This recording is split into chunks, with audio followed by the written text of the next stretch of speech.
مساء الفل، اخباركم ايه؟ هنتكلم برضو على موضوع السيد عبد الحفيظ وموضوع بيرسي تاو ورحيله وموضوع تريزيجيه. نتكلم واحده واحده. طبعا كابتن سيد عبد الحفيظ احتمال يرجع او ما يرجعش زي ما انتم بتقولوا.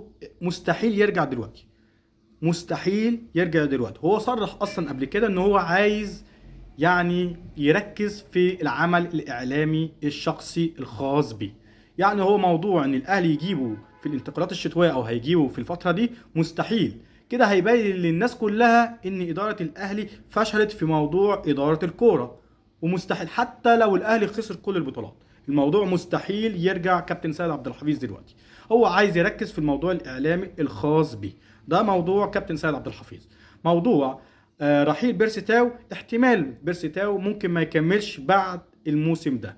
طبعا سنه عدى والاهلي بيفكر في معدل الاعمار، عايز يقلل في معدل الاعمار زي رضا سليم وطبعا امام عاشور والناس دي. يعني لازم يفكر في كاس العالم للانديه الفتره الجايه في 2026. موضوع بيرسي تاو كمان موضوع ازمه الدولار، موضوع ان هو عدى سن ال 30.